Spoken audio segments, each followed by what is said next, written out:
speaker is Laurent Jacob. He's generally interested in statistics and machine learning for genomics. He received a PhD from Mainz Paris-Tech in 2009 on machine learning for computational biology. Between 2010 and 2012, he was a postdoctoral fellow at the Statistics Department of UC Berkeley. He joined the CNRS in 2013 and worked at the LBBE lab in Université Lyon 1 until 2033. Since then, he is working at the LCQB in Sorbonne Université. Laurent, thank you very much for accepting to do this presentation. Thanks, Katja, for the very kind introduction. Thanks to all the organizers for the invitation, and thanks for everyone for attending today. So the work I'm going to present today is very collaborative. It's mostly, there are two parts, one on phylogenetic reconstruction and one on phylodynamics. I will detail that later. The first part historically was on phylogenetic reconstruction. It was a collaboration with Bastien Bousseau, who's also a researcher at CNRS. And it's mostly, a lot of the work has been done during the PhD of Luca Nesterenko, in collaboration with Johanna Trust, who was an engineer working on that, and Luc Blassel, who is a postdoc in the lab. And the part on phylodynamics is a collaboration with Samuel Elison and Anna Zukova, and the work has been mostly done by PhD student Vincent Garot. So I'm going to give a general framework for what I will talk about today. I will talk about inference in evolutionary genomics. And the general question is that we observe a set of homologous sequences, for example, a gene for a set of related pathogens.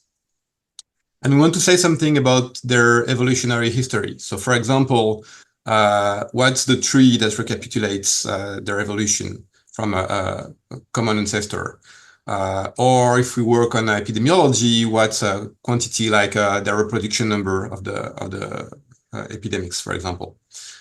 And all of that, which is moving from observations to parameters of probabilistic models describing how these observations were generated, relies on, it's called inference, and it relies on probabilistic models that connect the data to the parameters. Okay? But more generally, even outside of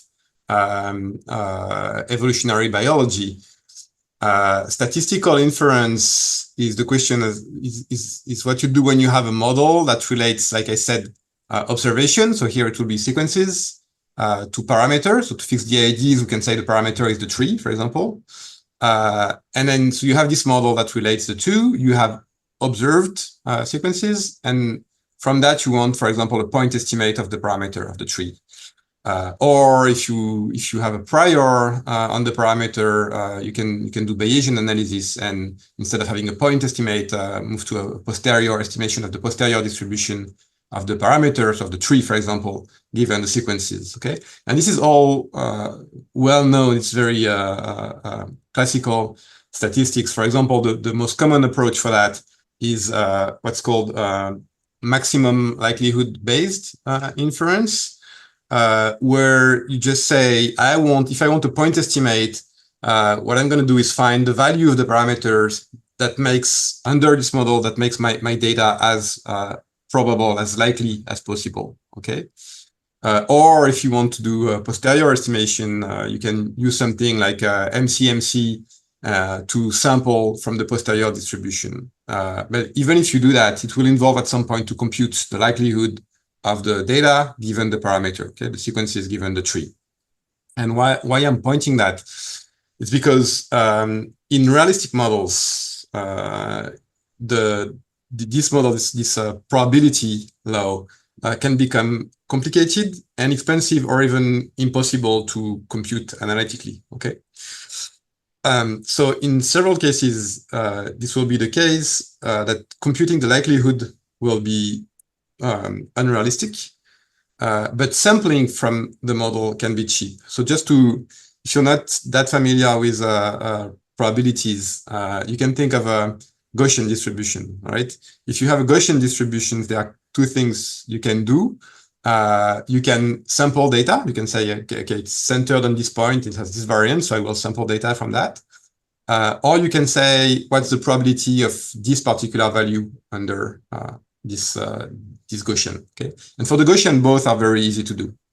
But there are cases, especially in evolutionary biology, where sampling will be easy. You can generate by a sequence of operations data, but computing the probability for a given observation will be impossible.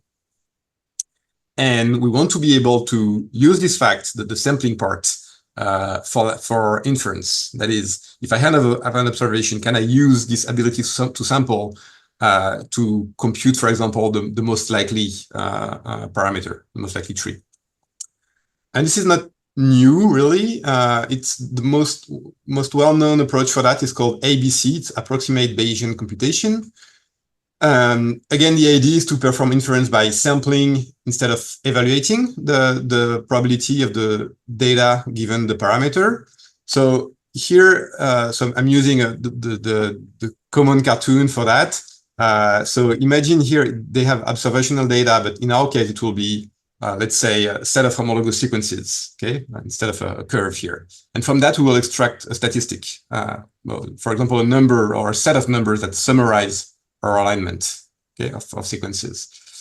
And we're also going to have a prior distribution of on the model parameters. For example, prior on the tree. What are, if we have no information about if we have no data, what do the tree look like? Can we generate trees? And we will generate trees from this prior, the theta here.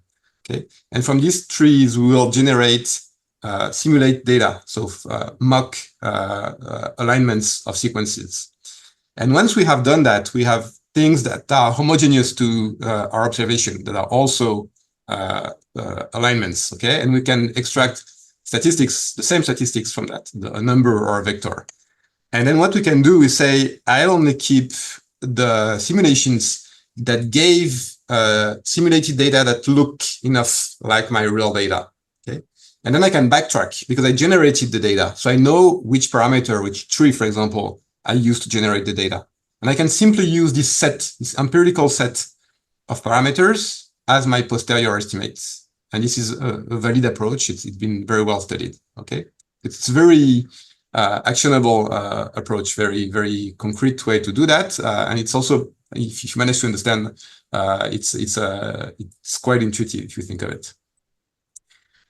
We won't do exactly that, but we will do something similar. We'll do also likelihood tree inference. We'll also use simulations, but we're going to use neural network. It's called sometimes neural inference, and to do what we call amortized likelihood-free inference. I will explain why. So just like before, we'll have a prior. We'll use this prior to simulate trees and then sequences along these trees. And this gives us lots of examples where we know both the parameter and the mock corresponding data, okay? And if we think of it in terms of machine learning, we have data to learn a function in a supervised learning setting. That is, we can use all these examples to learn a function whose input is an observation, a set of related sequences, and whose output is the parameter of interest. And I won't detail exactly why this works, but this is not just a heuristic, right? It's a valid approach to estimate the posterior distribution of the parameter or a point estimate of the parameter given the input to do that, okay? It's similar to ABC because we also simulate data to do the inference. Main difference, there's no rejection. That is, for ABC, I said we simulate lots of data and we only keep those that look enough like my observation for which I want to do inference. Here, that's why I call it amortized. I'll do it once, okay? I'll simulate a lot of data and I hope it will cover all the possible data I will be interested in the future. And then I have a universal function that I can use for inference. I don't have to resimulate each time. So there are ways to do that with ABCs, right? There's been a lot of work on ABC. There are versions of ABC where you can avoid rejection. but to me, the main interest of neural networks is, I said for ABC that you have to say, I keep the data, I keep the simulation that looks enough like my input. And this is very informal. And this is what makes it work or not. A big part of it, right? It's what does it mean for a simulation to look like the data. And for that, you need to extract a description of your data and your simulation. And it's very generally very hard. And this is implicitly what neural networks are doing. They are building, they're known to work well because they are implicitly extracting relevant representation of the data for machine learning, for prediction, for example. Okay, so we don't need to have a good idea of what descriptor we need to extract. It can be learned along the process. Okay, generally I stop here because it's confusing. It was confusing to me when I first started working on that. I was not used to likelihood tree inference, and it's very often I get questions at this point, so I now have a slide for that. It's an unusual setting for supervised learning, right? Usually we use neural networks or whatever machine learning we want to use, method we want to use, to do what we call induction on real world data, right? We have a set of empirical examples, and we want to generate, for which we know, for example, the sequences and the corresponding structure. If that's AlphaFold. And from that, we want to learn a general law saying for whatever sequence, what's the corresponding structure. We want to generalize from that. Here we're doing something a bit different. We're using machine learning as a proxy to access the likelihood without having to evaluate it ever, just from simulations. And so the common natural questions I think that we get in general is that, okay, sure, you're using simulations for the moment, but it's very not satisfactory. And surely at some point you want to use real data, right? You will get some real phylogenies with real sequences, and then you can do something more serious. Or, okay, but that's a big problem that you're using simulations because you're relying on a model for that. And if your model is wrong, then your inference is going to be wrong. So for the first point, the answer is no. It's not a proxy. I mean, if we first, it's unlikely that we ever get real data for phylogenies. I mean, you can do some guided evolution experiments, but it's never going to be the right scale for what we want to do. And it's more importantly, it's not what we want to do, right? We are working under a model, and the simulated data is just our way to access the model instead of computing the probability, the likelihood. Second question for me, it's really interesting because what if your model is off? It's a very valid concern. It's clearly a problem, but it's not at all specific to neural estimation. Like if you know anything, and if you are attending this workshop, you probably know something about that. If you know anything about phylogenetic reconstruction, you always work under a model. You're always saying, I assume that this is how my sequence evolved, and then I do maximum likelihood, means that I have a model. And if my model is wrong, then I'll be wrong too, okay? So it's a valid concern, and we need to think about it, but it's not created by the fact that we're using simulations. Okay, so now more concretely, I'll speak about what we did specifically for phylogenetic reconstruction. And I was a bit informal. I said, we are going to learn a function that takes as input a set of sequences, related sequences, and outputs a phylogenetic tree. So it's a bit abstract. In practice, if we want to do that, we need a learnable function that outputs a tree and takes as input a set of homologous sequences. And well, if you're not familiar with, too familiar with machine learning, well, functions in general, they take numbers as inputs and they output numbers as well, right? So we need to work around that.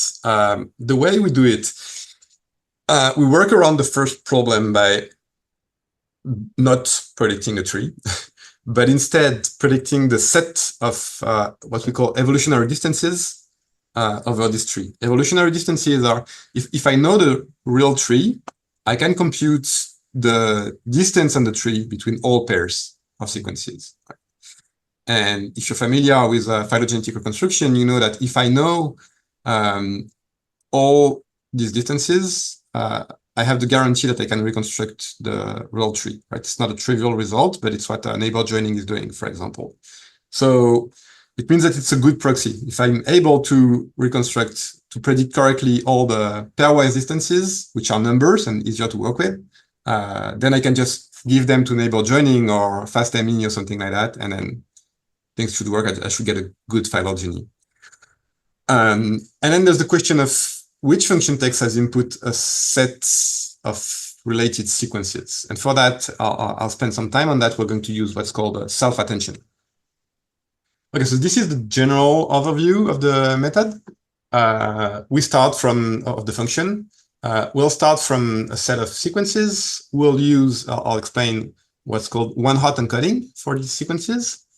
Then we'll move from representation of the sequences to representation of the pairs of sequences, which is generally bigger, because this is what we want to, that corresponds to our output. We want one number, one distance for each pair. And this is where the interesting part is going to happen. We are going to, right at this stage, we'll have a very basic and uninformative representation for these pairs. And we're going to try to extract something more informative. This is what neural networks are good for, what I said about replacing summary statistics.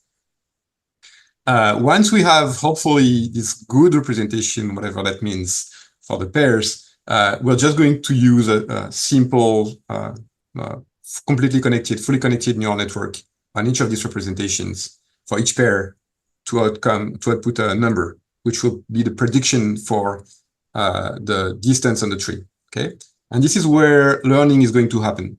The other part I'm showing with my hands, you don't see my screen, so it makes no sense. But the other part, starting from FastME, is not. There's no learning there anymore. Okay, the training is my neural network will output numbers here. I'll compare them to the real distances, which I know because I know the trees that I use to generate this alignment. And I can compute some error function here and backpropagate the error to optimize the weights of the neural network and make the prediction as good as possible. Okay, and as many simulations as I want. And at inference time, once my network is trained and hopefully predicting good distances here, if I want to predict a tree, not just distances, I can use FastME, for example, to get the tree out of it. But there's no learning here anymore. Okay, one-hot encoding. If you've never heard of that, it's a general tool to encode as numbers some categorical data. So for example, if I have nucleotide sequence here, AACGT, I can encode it as a matrix here, where for each site, I'll have zeros everywhere, except at the row that corresponds to the right letter. Okay, so A, have one here, A, one here, C, it's one second row, etc., etc. Okay, the reason we do that is that if we used 1, 2, 3, 4 instead, we will induce wrong proximity between some of the amino acids, right? 2 is closer to 1 than to 4, and why? Here they all have the same distance. That's a general tool to do that. So that's for one sequence. And our alphabet is actually amino acids, not nucleotides. So I use that because I have only 4 rows. It's easier, but it will be 22 in our case. And we don't have one sequence. We have a set of aligned sequences. So I'll just stack them.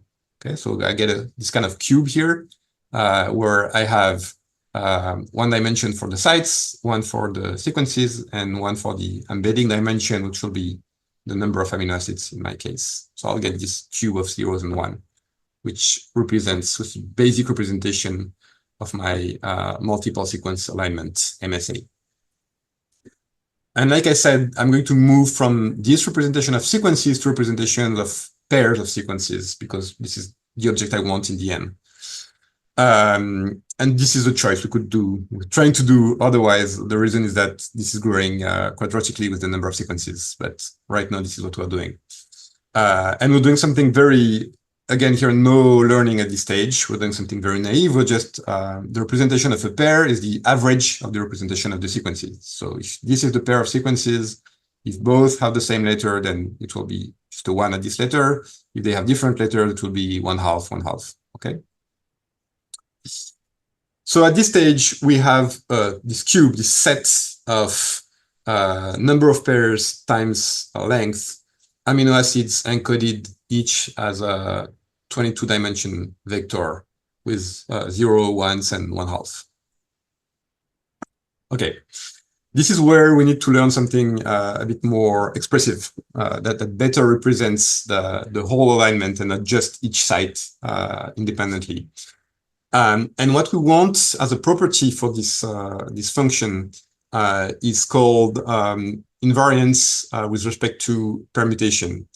What I mean is that I won't go into the technical details about that, but intuitively, in the end, if I train a neural network to predict a tree on a set of sequences, I want the tree to be the same, whatever the order of the sequences is, right? There's no reason, the order is arbitrary. It's an unordered set of data. So I want my function to have encoded this property. And if you've never thought about it, this has no reason to be true in general. So for example, if I stop here and I learn a weighted linear function with one number for each of the small cubes here, if I permute the rows, the outcome will be completely different, arbitrarily different, okay? So I don't want that. At the same time, I want my function to be expressive, to retain some information, not to scratch all of the information too much to get this invariance. For example, I could be invariant by permutation by just averaging over pairs, right? This is my MSA, my alignment. I just compute a single row here, which is the average, then the order doesn't matter anymore. But I've obviously lost a lot of information. I've compacted everything as a single average pair, which is probably bad. And self-attention has this property. This is why it works well. It has been a very popular tool in machine learning. It has this property of being invariant, of producing functions that are invariant by permutation of the elements, and that retains a lot of expressivity. So I won't detail a lot what attention is, because it's if you've never heard of it, it takes time to understand, but I'll just give some intuition. It's a set of functions that act on unordered sets of objects. So for example, my set of pairs here, I don't want an order on them. And the way they are going to act on them is that they are iteratively going to update each element as a linear combination of all of them. I'm going to replace each pair by a linear combination of all pairs. And the learnable part is going to be the weight that I give to each pair in the average. Okay. Because the learnable part is always a function of one or two elements, for example, how much weight do I want to give to this particular pair when I'm updating this one? This is what I learn. It's two elements. And I'm going to apply the same recipe to all the pairs. Because of that, the order doesn't matter. And it's also modular to the cardinal.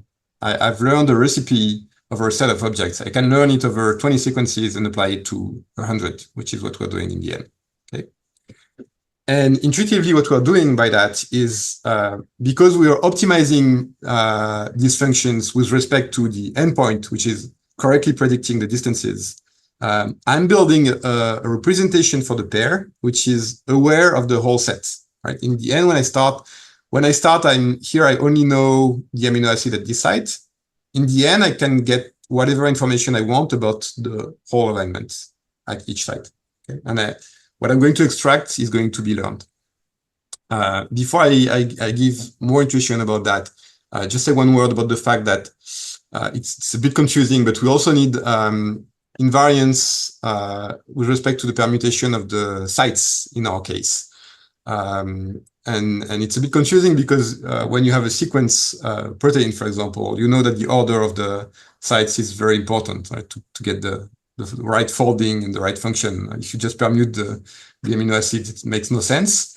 But again, we're working under a model, and most of the models that we've used so far, they are invariant by permutation of the sites. So we know that in our data, there's going to be no information at all about the order. And so we want to encode that. Right? We don't want to try and if we capture anything about the order, we know it's going to be noise. So we don't want that.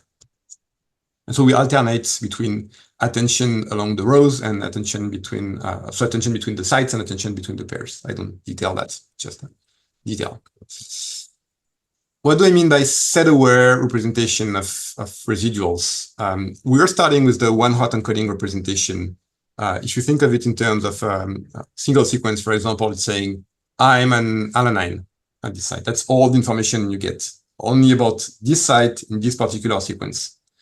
Nothing about the other sites, nothing about the other ones. In the end, you can get any information like, I'm an alanine, some homologous sequences have this other amino acid. Many residues in the sequence have this particular property. If I look across sequences, this site is conserved or not, etc., etc. And the choice of this particular properties that I'm going to extract is going to be optimized with respect to the prediction objective. I can learn what I want to extract along the process. Okay, and then, like I said, in the end, it's just classical machine learning. We just predict one number for each residual. I don't go into more details about that. I already said it. I'm just quickly showing the results here. First, we started under usual model called LGGC, where we sample trees and then we evolve sequences along these trees. And we compare the results on our neural network that was trained under the same model. And with classical maximum likelihood methods like IQ-tree and FAST-tree. FAST-ME is, again, the method that's that we're using to predict trees from distances. And it's usually used on more simple estimates of the distances. It's a very fast method, but very rural because it's usually estimating distances on each pair separately, not across the whole alignment like we are doing. So for that, you see that if you just do the distance method here to compute the tree based on pairwise estimation of the distances, it's the worst error that you get among the methods that we have. So I didn't say it, but here this is a metric to compare the real tree to the predicted tree, and it's accounting for both the topology of the tree and the branch length estimation. So yeah, distance method not great, and here you see that on this metric, our method in red here, our neural network, and the classical maximum likelihood methods are roughly giving the same performance. Now, if you stratify by the error, here this is the error on the branch lengths only, and here the error on the topology, you see that we're doing much more error, especially when the tree grows on the topology itself, more than the maximum likelihood methods. And I don't have time to go into details on why, but we have some intuition about it, and we hope to fix it at some point. But it makes sense because what our network is optimizing is this metric, right? So if everything goes perfectly well, we become good here as well, but the endpoint is there. Okay? So this is somehow the best, I mean, except for the topology part, the best we could hope for, because LGGC is a model for which we know how to compute to maximize the likelihood. So we can't really hope to get better than maximum likelihood methods. Okay. So the whole point for me of these methods is to move beyond that and work on a model for which we could not maximize the likelihood. So we tried that for a couple of more complex models, and I'm showing one here where we account for co-evolving sites. So we have, I don't go into detail, but it's a method called cherry ML, where the evolution of one site may depend on the evolution on one other site. There are dependencies. And for that, most maximum likelihood methods like IQ-tree would not be able to account for this dependency, and they would consider all sites to be independent. So the inference here will be misspecified. They won't have the right model. And this is what happens. So there are lots of curves here. Again, the metric comparing, accounting for both the topology and the branch length. And this is IQ-tree, like the one we had before, under the wrong model, the previous model, LGGC. So it's it's quite bad. Fast3 a bit less, but bad as well. This is IQ3 if you use what's called model finder. So you allow it to try a couple of different models, but they are all site independent, and it gets much better. It's also much slower because you do maximum likelihood for each of them, but you do get some improvement. This is our previous neural network and not the wrong model, so it's bad as well. But if we fine tune it, if we retrain it under data generated under with the coevolution that I was talking about, under the right model, then you get much better performances. And in this case, even for the topology, we get better than all other methods. The other big advantage of the method is that it's much faster. It's actually the fastest of all. It's actually faster than just FastME because computing distances once the network is trained is even faster than what FastME is doing to doing its distance estimate. The great thing, so yeah, like you see, it's a couple of orders of magnitude faster than IQ3. And if you do model finder, then you add again 1 order of magnitude. The great thing is that the inference speed is also independent from the model complexity. If you want to maximize likelihood, it's going to be more expensive every time the likelihood becomes more expensive to compute. In our case, once the training is finished, inference has the same cost. So the cost is going to be, it's always going to be the same speed. Okay, so I have, my time is over. Is that true? Yeah. But you can finish. No, I can. It's just to know, like, can I use what 2 minutes to give an idea of phylogenetics? Yes. Okay, great, thanks. Okay, so the idea is that we use the same principle, not to construct the tree, but to reconstruct the parameters that are used to generate the tree. So far, I've only talked about, I've talked loosely about sampling trees and then generating sequences along the trees. But to sample these trees, we're using also a distribution that has parameters. For example, the typical thing to do is what's called birth-death models, where you have a birth rate, that's a speciation event, a probability of a speciation, and a probability of death, of extinction of a species at some point. And like you see, these parameters have a meaning, so they are interesting in themselves. In epidemiology, they mean, you can interpret them in terms of or functions of them as reproductive number and duration of the epidemics. And in ecology, it's biodiversification parameters. And so here again, we're just adding a layer, right? Before we were using this model to simulate a phylogeny and then sequences along this phylogeny and doing inference to move from the sequences to the tree. Here we're just keeping the tree and directly predicting the population dynamics numbers. There are a few differences with what we did to build a tree, because we're not building a tree anymore, we're building a number, a parameter. So there are a couple of differences, but I'll skip that. And the take-home message is that you get about the same performance. Here it's just on simulated data under a model for which we know how to do Bayesian inference, just the birth-death model. And so we get about the same performance as these two for the inference, but it's much faster. Like in this case, it's 10 to the power 5. It's 5 orders of magnitude faster than running these two. I'll skip that. And just to summarize, I've shown how we could use neural inference to estimate evolutionary parameters. So either to move from sequences to trees with phyloformer, or to upstream parameters, population dynamics parameters with steady. It's much faster than likelihood-based alternatives under simple models for which we know how to compute the likelihoods. And it's under more complex models, it's also more accurate. The perspective is that we want to be able to compute full posteriors, give an idea of whether our trained network is going to work or not for a given observation, because right now it's going to give a result, whatever data you give it, even if it's wrong. We want to be able to assess that. Like I said, these models, I think these methods are interesting when we're using models, evolutionary models that are more complex than birth, death, or LG. So we want to train, we wanted to check under these simple models for comparison, but we definitely want to use them for more complex models. And one thing we're working on right now is also try to predict phylogenetic trees directly from the sequences, not stopping at the distances. That's it.